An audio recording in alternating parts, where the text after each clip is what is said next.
Bonjour, je reviens du train et je veux juste faire une vidéo pour présenter ce que j'ai fait dans le train parce que maintenant je peux commencer et finir des projets quasiment entièrement dans le train grâce à la technologie. Euh, mais là, ça me prend presque plus de temps d'enregistrer une vidéo. Ça fait 3 fois que je réessaye d'enregistrer une vidéo pour présenter le projet du train et que je me trouve pas clair. Donc je vais essayer d'être vraiment concis. Je sais que je vais sauter des informations importantes, mais c'est pas grave. Le problème qui m'occupe, c'est le problème de j'ai un sample, là, comme ça, et il clique. Il y a des clics visibles et audibles au début, à la fin. Les clics, ils sont en stéréo, c'est-à-dire là, ça clique beaucoup à gauche, mais peu à droite, parce qu'à droite, il faut regarder les carrés verts, là, c'est proche de 0. Ça clique à la fin parce que les carrés ils sont au-dessus de 0. Enfin bref. Il y a plein de manières de gérer ce problème. Entre autres, on peut tout simplement faire ça. Faire des fades au début et à la fin. Un peu plus grand les fades. Mais en général, ça remplace le clic par un petit gap. Voilà, il est très audible. On peut aussi décider de... Enfin, bon, il y a plein de façons de faire, mais il n'y a aucune façon vraiment idéale. Et moi, c'est souvent un truc que je dois faire quand je fais de la musique qui doit tourner en boucle. Je dois gérer le raccord entre la fin et le début. Parfois, ça demande de trouver des points qui sont à 0, qui sont à 0 à la fois à droite et à gauche. Là, c'est le cas, mais il y a des audios où j'arrive pas à en trouver des suffisamment convaincants. Et je me suis dit, pourquoi ne pas faire plutôt qu'un fade qui va faire que la musique, que le son commence à un volume de 0 et augmente, pourquoi on ne fait pas un offset progressif? C'est-à-dire que ce carré-là, on va le mettre à 0, alors que là, il est à 0,1 ou je sais pas quoi, et petit à petit, on va faire que l'oscillation qui donc commencerait autour de moins 0,1 ou je sais pas quoi, sur la durée de, mettons, 1 seconde ou 2, elle va remonter vers 0. Ça va créer sûrement une très basse fréquence qu'on ne va pas entendre, mais on pourra le faire indépendamment à droite, à gauche, au début, à la fin. Ça ne changera pas la durée du sample, et ça va faire que le sample, il commencera des deux côtés à 0, il finira des deux côtés à 0, et accessoirement, enfin forcément, ce sera raccord, puisque c'est début, fin, 0, etc. Et j'ai donc fait un programme qui est là, qui s'appelle Loop Ramps. On peut utiliser des boutons plus, moins pour changer la durée de la rampe qui est actuellement à 2. Je drag and drop un sample dedans et ça me crée, enfin ça ferme le programme et ça crée une version modifiée du sample et on voit ce qui se passe. C'est-à-dire ça c'est le sample original, regardez le truc vert là, des lignes vertes. Ah, ça va pas toucher à ça parce qu'il était déjà à 0.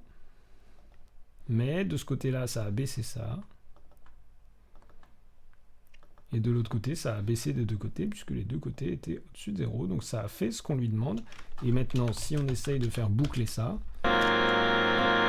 et bien ça fait toujours un clic, visible et audible. Donc ça marche pas, grosso modo. Mais il faut dire que j'ai pas du tout pris en compte... Enfin, il y a l'intersample, là, la ligne verte. Et il y a plein d'autres raisons pour lesquelles ça marche pas, mais je m'y attendais à peu près. Et aussi, ça crée une grosse basse fréquence là,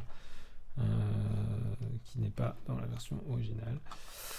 Voilà, donc si vous avez besoin de ce programme qui marche pas, je vais le mettre en ligne, je sais pas où, sur GitHub probablement. Et aussi, j'en profite pour dire que pour faire ce programme, comme d'habitude, puisque je fais souvent des programmes qui manipulent de l'audio, j'ai dû utiliser un bout de code qui charge un wave qui peut être en 8, 16, 32, qui peut être Big, Little Endian, qui peut être 44, 48, ce que vous voulez, et qui le convertit en une chaîne de flottants que moi, je peux manipuler. Une chaîne de double, enfin, bon, c'est des flottants plus luxueux. Et ensuite, il y a du code qui est reconverti en wave, et qui enregistre sous forme de fichier. Mais c'est jamais parfait, et là ça marche en 44-16, mais je suis sûr que ça marche pas bien en 24 bits ou en 8 bits, et Enfin, faudrait vraiment que je me penche sur ce problème une fois pour toutes et que je fasse du code qui peut tout simplement charger un wave et réenregistrer le wave, et entre les deux, on fait absolument ce qu'on veut. C'est-à-dire, c'est pas juste des filtres déjà codés dans une librairie ou quoi, c'est je manipule la chaîne de double comme je manipulerais n'importe quelle chaîne de double, et je peux charger, convertir, faire le process, reconvertir. Et ben ça, c'est étonnamment difficile. J'ai plusieurs fois essayé d'écrire du code, ou j'ai récupéré du code sur GitHub qui prétend pouvoir faire ça, j'ai utilisé des tonnes et des tonnes de librairies qui prétendent pouvoir faire ça, il y a toujours un truc qui va pas. Même j'ai essayé de demander à des IA de me coder des bouts de code qui font ce travail, et il y a toujours des cas particuliers, quand on est dans telle résolution, telle chose, ça enregistre pas bien. Je comprends pas pourquoi ce travail, qui paraît pourtant assez basique quand on veut traiter de l'audio, est si difficile à faire, aussi difficile à obtenir. Peut-être parce que beaucoup de gens n'ont pas besoin et ne font pas de... Enfin, je vais m'arrêter là sur ce sujet, mais juste si vous avez si vous avez des conseils à ce niveau, je suis preneur, parce que je comprends pas pourquoi je galère autant. Et j'insiste bien sur le fait que je veux récupérer une chaîne de double. C'est-à-dire avec 2 canaux et des samples dedans. Je veux pas... je sais qu'il existe des tonnes de programmes qui permettent de mettre des effets sur des sons ou des choses, ou des API qui font ça, etc. Mais moi, je veux vraiment faire absolument ce que je veux avec le sample, et c'est étonnamment dur à faire. Donc voilà, j'en profitais pour dire ça. Et la deuxième chose que je voulais montrer, c'est aussi ce sur quoi j'ai avancé dans le train, c'est ces fameux scalers MIDI que j'ai présentés la semaine dernière. Je les ai mis sur mon site, ils sont là. Je sais pas si on met ça sur GitHub. J'ai l'impression que, enfin, la source est déjà inclue dans les objets. Là, je vais présenter vite fait. J'ai changé pas mal de choses dedans, dans la logique et dans plein de petits trucs. J'ai un peu cleané, mais c'est pas encore tout à fait clean. Mais bon, c'est au moins assez présentable pour que je puisse diffuser une première version. Voilà une séquence de notes avec plusieurs pitchs différents, plusieurs vélocités différentes et pas plusieurs durées pour l'instant, mais je vais faire plusieurs durées comme ça. Hop, voilà, il y a des durées, il y a tout ce qu'il faut. Et le principe de mes patchs, je le répète, c'est que on peut avoir... Enfin, il y a déjà une nouveauté, c'est que on peut récupérer les valeurs qui existent en faisant retrieve.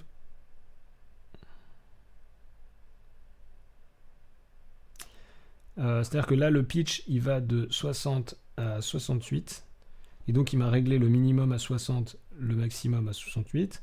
Et si j'ai envie que le maximum soit pas 68, mais je sais pas combien, 77. Alors, il y a des décimales, c'est inutile dans le cas du pitch, mais c'est une autre histoire. Je peux faire ça, je peux inverser, je peux séparer le début et la fin. C'est-à-dire que là, on ne change pas les valeurs du début, mais on les change que vers la fin. On peut faire pareil avec la valeur minimum. On peut... voilà. Tout ça, c'est fait. Ça marche pour le pitch, ça marche pour la vélocité. C'est la courbe de vélocité qu'il faut regarder. Non, il s'est passé un truc bizarre là. Ouais, ok. Il y a des bugs que j'ai déjà évalués et je sais pourquoi, mais je vais pas m'apesantir dessus, je les réglerai plus tard. Mais grosso modo, ça marche quand même. Les bugs, ils sont pas importants. Mais voilà, on peut manipuler la courbe de pitch et la courbe de durée. J'ai changé d'avis concernant la durée, j'ai fait une valeur de 0 à 127 comme pour le pitch et la vélocité. Ça paraît bizarre, mais en fait, pour l'instant, ça m'arrange. Parce que autant les numéros de notes MIDI et les vélocités MIDI, on sait qu'elles vont de 0 à 127, mais la durée, elle peut potentiellement aller jusqu'à tout ce qu'on veut, et elle est exprimée en flottant. C'est pour ça que j'ai mis des flottants, mais c'est aussi pour ça que j'ai mis que la durée elle s'arrête à 127, comme ça reste raccord avec le reste. Voilà, on peut décider de la durée. Donc il repère les durées actuellement minimum et maximum. On peut lui dire retrieve, c'est-à-dire il règle les sliders bien comme il faut, et à partir de là on peut déformer ce qu'on veut, et on peut le faire que à la fin, que au début. Voilà, on peut faire toutes les choses que j'ai déjà présentées, donc je m'appesantis pas dessus. J'ai essayé de faire ça bien, j'ai essayé de faire que par exemple, là, dans les infos, il y ait des infos qui concernent chacun des boutons. J'ai essayé que les couleurs, elles soient à peu près cohérentes, même si quelqu'un n'a pas réglé son système comme moi, je sais pas trop si ça marche. Et c'est un petit peu plus clean, même le code intérieur. Mais en fait, c'est quand même assez pénible, Max. Il y a plein de choses que je comprends pas. Enfin, par exemple, ça là, j'ai fait je crois qu'ils appellent ça des abstractions, c'est-à-dire j'ai fait un sous-patch que j'ai enregistré avec un nom et qui a un nom de variable. C'est-à-dire là, il y a find extremes in list avec un paramètre start time et là avec un paramètre duration. Mais évidemment, c'est jamais aussi simple que ça en a l'air. Et quand on rentre dedans, en fait, on peut pas juste utiliser ce nom de variable pour le mettre dans dictionary unpack parce que c'est pas possible. Donc il faut passer par gate. Et en plus, je viens de découvrir tout à l'heure que si on a chargé cet objet dans un patch et qu'on change de patch, visiblement, comme l'objet est présent dans le deuxième patch aussi, il va pas retrigger le load bang et donc il va des fois se tromper. Donc, j'ai l'impression qu'il y a plein de choses que je fais pas comme il faut. C'est-à-dire, soit je fais pas comme il faut, soit je fais comme il faut et c'est très mal pensé. Mais dans les deux cas, il y a quelque chose que je comprends pas. Je comprends pas comment il fait. Enfin, je sais pas, je suis un peu étonné par plein de choses et tout à l'heure, en faisant une vidéo, j'ai commencé à m'étaler sur toutes les choses que je comprends pas dans Max. Mais ça a commencé à prendre du temps et je me suis dit, ouh là là, je recommence la vidéo et j'en dis le moins possible, donc je vais pas trop en dire. Mais pour résumer, je dirais que si quelqu'un regarde cette vidéo et s'y connaît mieux que moi en Max, je suis vraiment preneur d'un avis sur ma façon d'utiliser Max parce que vraiment,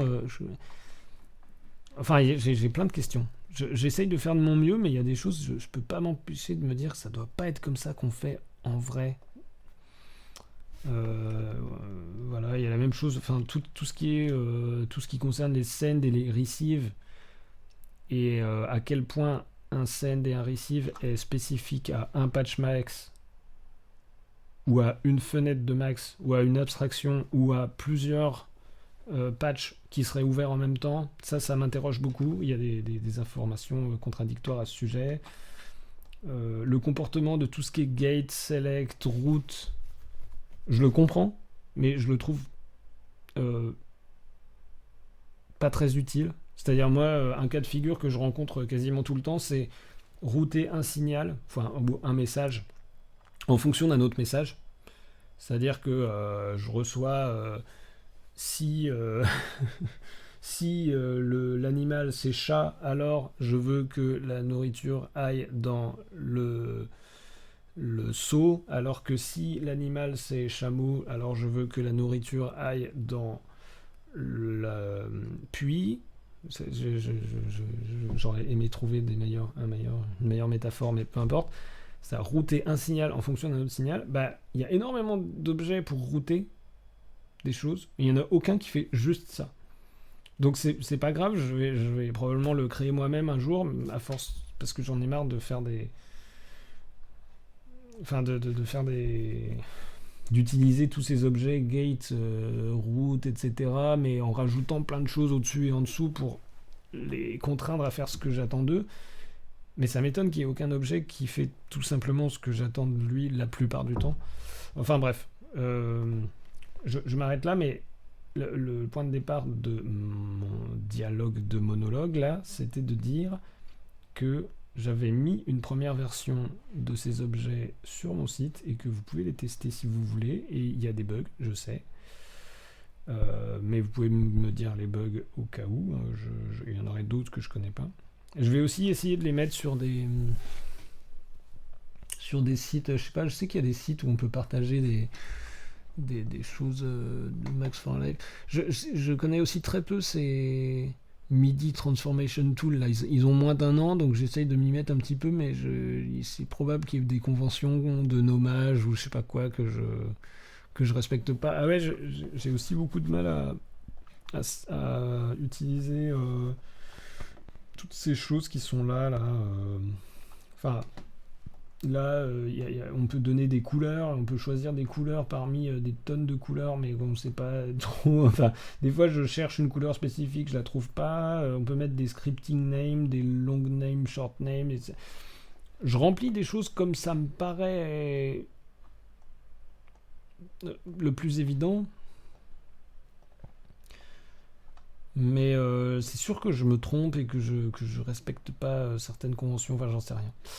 En tout cas, moi, je peux dire d'un point de vue personnel que depuis la semaine dernière, là, ces objets, en particulier celui qui s'appelle Scale Velocity, qui vient de montrer qu'il fait un bug au démarrage, mais faites comme si vous avez rien vu. Mais c'est juste au démarrage. Mais en tout cas, ce truc-là, Scale Velocity, je l'ai déjà utilisé plusieurs fois en une semaine. Donc je pense que pour moi, c'est déjà validé, quoi. Enfin, l'utilité de ce truc-là, moi, ça va me servir, c'est sûr. Mais les choses qui me servent, souvent, elles servent pas le commun des mortels, j'ai remarqué. Donc voilà. Je suis pas sûr que cette vidéo était plus claire que les précédentes. Mais je l'arrête là. Et je sais jamais quoi dire à la fin des vidéos. Donc